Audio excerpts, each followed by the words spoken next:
Avez-vous déjà rêvé de décrocher un gain monumental avec une grosse cote? Si je vous disais que ce n'est pas qu'une question de chance. Salut à tous, c'est Nico, bienvenue dans cette nouvelle vidéo où on va voir ensemble comment jouer intelligemment les grosses cotes. D'ailleurs, dis-moi tout de suite en commentaire quelle est la plus grosse cote que tu as déjà réussi à faire passer dans les paris sportifs, ça m'intéresse. Quand on parle de grosses cotes, on pense tout de suite aux gains qui peuvent changer la vie. Mais attention, une cote élevée est aussi synonyme de faible probabilité. Pourquoi? Parce que les bookmakers estiment que l'événement associé à cette cote a peu de chances de se réaliser. Par exemple, si on souhaite miser sur cette cote à 100 en cyclisme, sur la victoire de Casper Pedersen, une cote à 100 signifie que le bookmaker considère que vous n'avez qu'une seule chance sur 100 de gagner le pari, soit 1% de chance de réussir. Ce qui veut dire que le pari a seulement 1% de chance de se réaliser. Pareil pour une cote à 10, si on souhaite parier sur cette cote à 10, ça veut dire qu'on a seulement 10% de chance de remporter notre pari. Le bookmaker considère qu'on a seulement une chance sur 10 de gagner en faisant ce pari. Cependant, c'est là que votre rôle de parieur avisé entre en jeu. Les bookmakers peuvent se tromper ou du moins ne pas prendre en compte tous les facteurs qui pourraient influencer le résultat d'un match ou d'une compétition. Votre mission est donc de repérer ces occasions où la cote ne reflète pas la véritable probabilité de l'événement. C'est ce qu'on appelle des value bets. Vous devez repérer des value bets pour pouvoir gagner avec ces grosses cotes. Et je vais vous montrer dans la suite de la vidéo des exemples de parieurs gagnants qui arrivent à faire passer des grosses cotes en jouant justement des value bets. On peut par exemple regarder le bilan de Lou sur Bet2Invest qui est un parieur spécialisé dans les matchs nuls. Et on sait que les matchs nuls ont souvent des cotes élevées supérieures à 3. D'ailleurs, on peut voir que sa cote moyenne sur Bet2Invest est de 3,52. Et il a un bilan plutôt honorable pour l'instant avec plus de 400 paris et un retour sur investissement qui s'approche des 5%.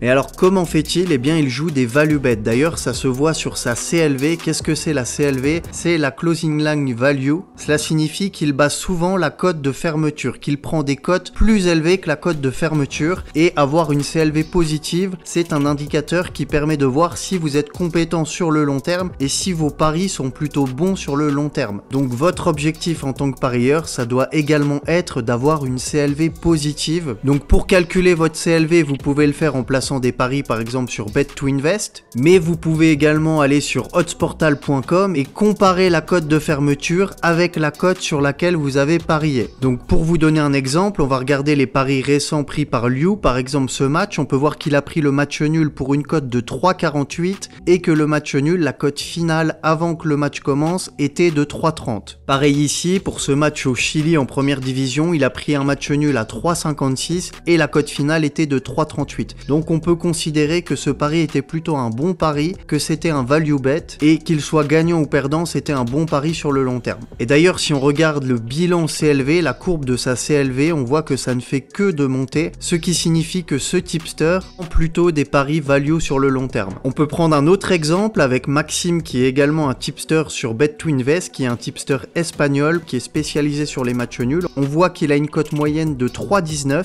il a quand même 1300 paris et il a un taux de retour sur investissement qui est de plus de 2% sur la plateforme, avec une CLV qui est plutôt également très bonne de plus 2,08%, ce qui signifie qu'il prend également souvent des value bets, des paris très bons sur le long terme. Et on peut voir que récemment au Chili, pareil sur un match nul, il a pris un match nul à 3,62 qui a fermé à 3,38. Je crois que c'est le même match que Liu tout à l'heure. Donc il avait repéré la value bien plus tôt et il a eu une belle value puisqu'il a eu une cote à 3,62 qui valait en réalité d'après le marché 3,38. Donc c'est excellent et ça fait plaisir de passer des cotes comme ça. Ou encore ici aux Pays-Bas où il a fait passer une cote de 3,77 qui a chuté jusqu'à 3,53. Donc encore une fois, c'était un excellent pari. Et vous voyez que ces tipsters qui jouent des grosses cotes, ils n'ont pas des taux de réussite élevés. On peut voir que Maxime a un taux de réussite de 31% et Liu a seulement un taux de réussite de 28,93%. C'est là que vous devez comprendre que le taux de réussite n'est pas indispensable pour gagner au pari sportif. Vous pouvez avoir un taux de réussite de seulement 20 ou 30%. Si vous jouez les bonnes cotes, vous serez rentable sur le long terme. Beaucoup trop de parieurs cherchent à avoir des taux de réussite de 80, 85%, 90%, voire même 100%, mais c'est impossible. Et surtout, ils oublient que le taux de réussite n'est rien sans la cote moyenne. Vous pouvez avoir un taux de réussite désastreux, mais faire un bénéfice beaucoup plus élevé qu'un tipster qui a un taux de réussite de 90%. S'il a un taux de réussite de 90% mais qu'il ne joue que des cotes à 1,05, ça ne sert strictement à rien. Et je vais vous montrer un dernier exemple exemple un peu plus extrême, cette fois sur Blogabet, c'est un tipster qui joue des courses de chevaux et vous voyez qu'il joue des cotes beaucoup plus élevés. Alors il a un profit de plus 10 000 unités, un taux de retour sur investissement de plus 45% sur plus de 2400 paris, donc c'est vraiment énorme. Et vous pouvez voir qu'il joue des cotes vraiment élevées, des cotes à 29, des cotes à 17. Alors là c'est des paris perdants, mais par exemple quand il en fait passer un, par exemple ici il a fait passer une cote à 26, bon bah d'un coup ça fait plaisir. Pareil juste ici le 26 mars il fait passer une cote à 21, là il tente une cote à 34 qui n'est pas passée, ici même une cote à 67, et le 26 mars également il a fait passer une cote à 51. Alors les courses de chevaux c'est un exemple un peu extrême puisque vous pouvez avoir des cotes vraiment très élevées, mais c'est juste pour vous montrer que vous pouvez être rentable avec les grosses cotes. D'ailleurs on peut voir que quasiment tous les mois il fait du bénéfice, il y a juste en novembre 2023 où il était en négatif, sinon tous les mois étaient en bénéfice. Et donc on peut voir qu'il joue une cote moyenne de 28, donc qui est très élevée, et qu'il a un très faible taux de réussite. Encore une fois il n'a que 23% de réussite et presque 70% de défaite, et pourtant il est rentable, il est ultra rentable avec 70% de ses paris qui sont perdants, tout simplement parce qu'il joue des grosses cotes et il a même besoin d'avoir qu'un seul pari sur 10 voire qu'un seul pari sur 15 qui passe pour être rentable sur le long terme.